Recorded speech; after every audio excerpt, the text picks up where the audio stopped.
Hi guys. Hello दोस्तों, hello family. थोड़ा nervous feel कर रहा हूँ क्योंकि मैं अभी यूट्यूब पे पहली बार वीडियो डालने जा रहा हूँ। कैमरा को फेस नहीं कर पा रहा हूँ। ऐसा फेस करने के लिए ऐसा लगता है कि मैं थोड़ा डरा डरा सा सहमा सहमा सा हूँ अंदर से।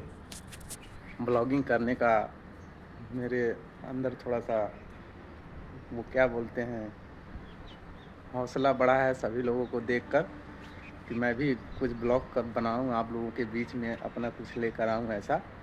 अभी तो फ़िलहाल थोड़ा नर्वस फील कर रहा हूँ, फिर भी मैं आप लोगों के बताने के लिए आया हूँ बीच में। ये ब्लॉग पहला ब्लॉग जो बोलते हैं, सभी लोग बोलते हैं कोई भी काम करने से पहले अपने माता पिता को पैर छू कर ही काम करना चाहिए। तो संजोगवश से ना पिता मेरे पास हैं, पिता तो अभी घर पे हैं, मैं बाहर आया हूँ कमाने के लिए, पैसे के लिए।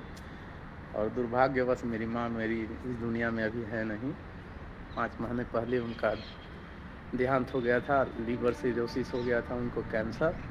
तो उसमें हम लोग बहुत परेशान थे और उस परिस्थितियों को हमने कैसे झेला और क्या क्या करना पड़ा और कितना कर्जा हुआ, उसका कोई अनुमान हम आंकड़ा बता नहीं सकते। उसके लिए हम लोग बाहर आए हैं कमाने, कर्जा भरने, शादी करने के लिए। सभी का 2 बहन है, 1 भाई है, उन सब का, और हम ही घर के सबसे बड़े हैं। तो अभी आप लोगों के बीच में हम एक ब्लॉग डालेंगे जिसका मैं कैमरा फेस नहीं कर पाया हूँ। ऑडियो क्लिप बाद में उसको डाला हूँ। अभी मेरे पास ऐसा कुछ नहीं है, पर कैमरा ऐसा लगता है, डर डर थोड़ा अंदर से डर लगता है कि मैं आप लोगों के बीच में सही से बोल पाऊँगा कि नहीं बोल पाऊँगा। फिर भी बोलने की कोशिश करूँगा कि आप लोगों के बीच में मैं अपनी जगह बना सकूँ आप लोगों के दिलों में। और मेरी माँ नहीं है तो क्या हुआ, दुनिया में बाकी सबकी माँ है, उनको भी मैं अपनी माँ की तरह ही, वो भी हमको बेटे की तरह प्यार दुलार करेंगी। तो चलिए वीडियो को अपलोड करते हैं, उसमें आप देखिएगा। हमारा ब्लॉग अच्छा लगेगा तो आप हमको बताइएगा। पहला वीडियो मैं अपनी माँ शकुंतला के नाम करता हूँ, मेरी माँ का नाम शकुंतला था। तो इस वीडियो के माध्यम से वो पूरा जीवन तो उनके लिए, जब तक मैं अभी जब तक बड़ा हुआ हूँ उनके लिए कुछ कर नहीं पाया। करने की आस मन में लिए रह गया, पर उनके लिए कुछ कर नहीं पाया क्योंकि करने लायक मेरे अंदर वैसा कुछ था ही नहीं। अभी जैसे आप लोगों के सामने कैमरा से डर रहा हूँ, वैसे मैं डर डर के ज़िंदगी जी रहा था। फिर थोड़ा सा हौसला बढ़ा है आप लोगों के बीच में आकर। जैसे कई यूट्यूबरों को देखा हूँ मैं, कई ब्लॉगर को देखा, सबको देखने के बाद मेरे अंदर थोड़ा सा ये ऐसा हिम्मत आया कि हमको भी अपना फेस सामने सबके रखना चाहिए। तो मैं उस फेस को और अपना ब्लॉगिंग करियर आज से शुरू करता हूँ। आज 10 तारीख है, 10 जनवरी।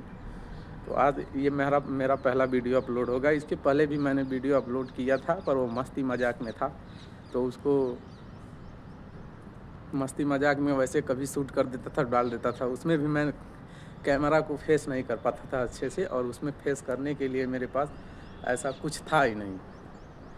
और दूसरी बात, ब्लॉग कैसे बनाएं, कहाँ से स्टार्टअप करें, ये हमको समझ में नहीं आ रहा था, और अभी भी नहीं आ रहा है। फिर भी मैं आप सबके बीच में सोच रहा हूँ कुछ अपने जो मैं काम करता हूँ उसके बारे में, दिनचर्या के बारे में, और जो हम लोग अपनी परिस्थितियों से कैसे, संघर्ष से कैसे लड़ते हैं और क्या करते हैं। सबके पास कुछ ना कुछ परिस्थितियाँ ऐसी रहती हैं जिससे वो रोज़मर्रा की ज़िंदगी में लड़ता है। अमीर के घर में भी होती हैं, गरीब के घर में भी होती हैं। गरीब के घर में थोड़ा सा परिस्थिति बहुत ज़्यादा होती हैं, जिसको फेस ऑन करने के लिए उसके पास बहुत हिम्मत की ज़रूरत पड़ती है दोस्तों। वैसा होना, समझ लीजिए, कभी कोई बोलता है ना कि ज़िंदगी कब तक जिया जाता है, जब तक माँ के गोद में हम लोग सोते हैं, जगते हैं, उठते हैं, बैठते हैं, रहते हैं। माँ के आँचल के नीचे वो सारी ज़िंदगी हमारी वहीं से समाप्त हो जाती है। माँ का जीवन हमारे लिए समर्पित होता है और जीवन समझ लीजिए जिस दिन माँ के आँचल से हम लोग छूट जाते हैं उस दिन से हमारी ज़िंदगी ही समाप्त हो जाती है। माँ का होना जीवन में एक तरह से भगवान से कम नहीं है। माँ नहीं तो इस दुनिया में कुछ भी नहीं, हम भी नहीं, आप भी नहीं, ये दुनिया ही नहीं। तो माँ के लिए एक लाइक, एक कमेंट, एक शेयर ज़रूर करिएगा। और अगर आपकी माँ आपके पास हैं तो उनका भाई अच्छे से ख्याल रखिए, क्योंकि मेरी माँ तो अभी मेरे पास नहीं है तो उसका दर्द मुझको मालूम है। और अगर आपकी माँ है तो उनसे वैसा बर्ताव कीजिए कि जैसे एक बच्चे के छोटे बच्चे के साथ करते हैं, क्योंकि बुजुर्ग लोग बड़े ही छोटे ही गलती नहीं करते हैं। अक्सर जब बुढ़ापा आता है, जब हम लोग वृद्ध अवस्था में जाते हैं तो हमारे अंदर भी एक लड़कपन फिर से ज़िंदा होता है कुछ पल के लिए। तो उसमें भी हमसे कुछ नाजुक गलतियां ऐसी होती हैं जिसको हम बता नहीं सकते।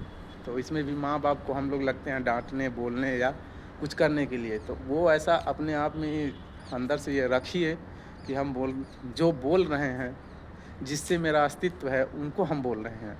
अगर वो नहीं है तो हम इस दुनिया में आते ही नहीं। तो थोड़ा ख्याल रखिए और बोलने से पहले, और उनका भी खूब बहुत ज़्यादा ख्याल रखिए दोस्तों। तो चलिए ब्लॉग को यहीं समाप्त करते हैं। धन्यवाद।